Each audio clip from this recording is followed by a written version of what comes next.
Hello, everybody. Welcome inside a Monday edition of Running Point live on ysnlive.com, brought to you by Greenwood Chevrolet in Austin. Anthony Hartwig alongside Ty Bartell, as always. We're joined at the top of the show from Poland.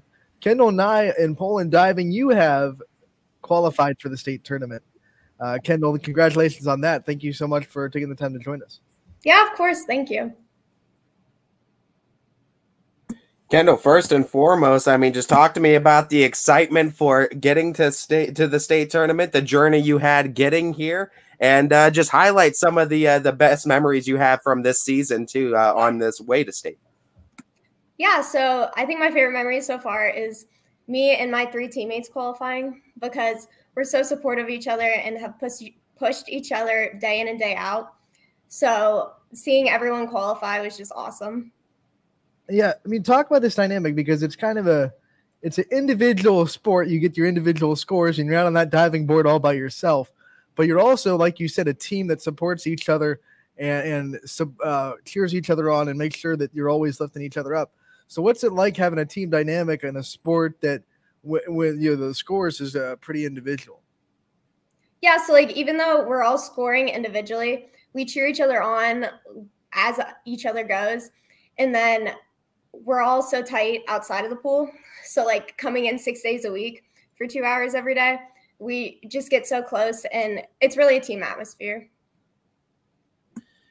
Talk to me about your journey in diving too. When did you first get into this sport? When did you first find the love for it? And what was it that got you into diving in the first place? Yeah, so I was a gymnast for 8 years prior to high school. So freshman year, I decided to quit gymnastics because I had a really bad elbow injury. And so when I tried to go back to gymnastics, I couldn't. So we found another pathway that would have less impact on my body, and that was diving.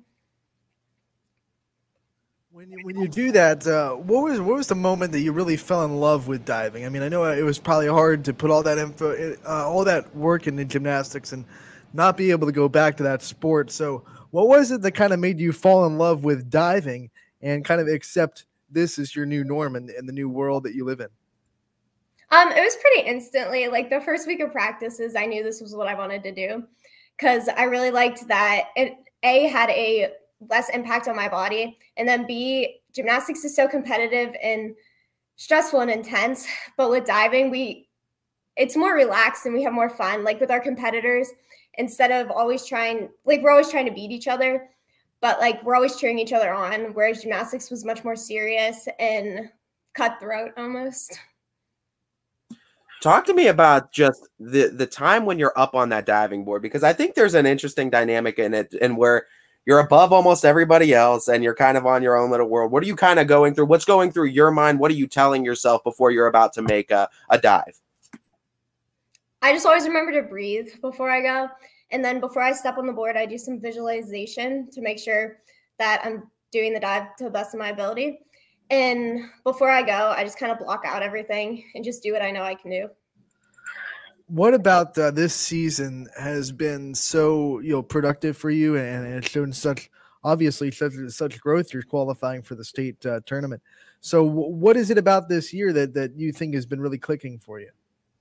It's been way less stressful than previous years, because I was really worried about getting recruited to compete in college my freshman, sophomore, junior year. And this year I've kind of just had fun because I already got to that point.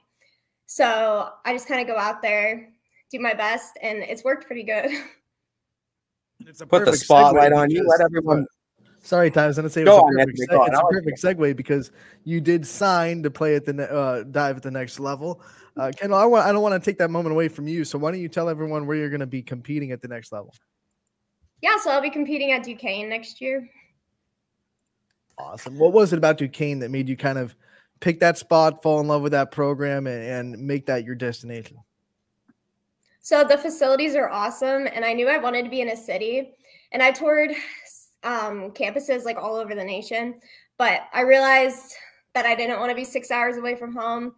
And even though Pittsburgh's just an hour away from Poland, it's a totally different world. So I can still come home and visit my family, but also have my own life in a city that's very different than Poland. who are some of your biggest inspirations that's gotten you to this point in your sport? My coaches, they've always been there for me. They're amazing. And then my parents who have always supported me. You know, let's talk a little bit about Coach Navarro, because as soon as we scheduled you, like, he emailed us and was like, I'm so excited, so proud of you. And what's it like being coached by him? And what has he taught you, not just about the sport, but about yourself and life? Yeah, he just cares so much about us. He treats us as if we're his own kids. So the fact that he cares that much about us makes us driven in the pool almost, because we want to do well for him because we know how much he cares. Looking at this, the college aspect too, just talk to me about not only the excitement about going to the next level, but what are some of your goals that you hope to achieve, and what are you looking to really just get better at going forward? So I'm excited to compete 3-meter. So I have a little bit ways to go on that event, but I'm sure this summer we'll get there. You know, we talked to all of our athletes about the student aspect, and we have to do it with you especially, because I've been told that you are set up to be the valedictorian, or one of the valedictorians for your class. Talk about what that's been like and how much work you've put into your school, and obviously the success that you've had in your studies. I attribute all my success to being like organized and time management skills, because without planning out every day to make sure I can get my practice schedule right, my homework in, my studying time in, that helps a lot. And then I always put student before athlete. So if I don't have my homework done, then I just got to stay up later and do it because it's that important. Have you always been so organized, or was that a skill that you kind of had to teach yourself over the years? I feel like starting gymnastics at a young age helped a lot, because you'd be at practice for 5 hours every night. So you got to manage everything. Is there a type of dive that you prefer over the others, or is there one that you specifically specialize in that you say, like, I got this one? I like my front 2.5 the best. I feel like I could do that dive in my sleep. Please don't sleep on the diving. I love it. When you look at this state coming up, what are some of your big goals in it, and what do you think it's going to take for you to achieve the goals that you're setting in this state meet? Yeah, so last year at states, I placed 11th, I believe. And this year I want to go top 8. And I just need to stay calm and relaxed, and I feel like I can do that. I mean, you've obviously heard. Sorry, Anthony, go on. No, I was just going to ask how much last year's experience is going to help you this year, and being there and knowing what to expect. So being there last year, I met a lot of the girls, and then training with them on the off season, I know them pretty well. So just going into a meet, even though they're not my high school teammates, just having them there to like talk to and support each other, I feel like that's going to help a lot. I mean, you've already built quite a resume as a role model. You're doing great in diving. You got a valedictorian. You're going to the next level to dive as well. But what are some of the other things, character-wise, personality trait-wise, that you hope to leave with your younger underclassmen to remember Kendall Nigh by? Yeah, so I'm really into volunteer work, and I like giving back to the community. So I want to just leave that importance of how just like maybe like an hour a week can help with those in need. All right, Kendall, before we let you go, I want to kind of give you the chance to shout out the people that support you all the time, the people that have been there for you throughout your whole journey, and the people that you probably think that you wouldn't be where you are without. For sure, my friends, family, coaches, they've all been awesome. Kendall, my final question for you is just, it's an interesting one because you say you put student before athlete. Give me your favorite subject and favorite teacher you've had being at Poland. So I really like math. So Mrs. Ross. Oh, man. See, this is a good follow-up too, because everyone that says math, when we bring up English, they get that look on their face like, not my favorite. Are you someone that struggles with English as much as you like math?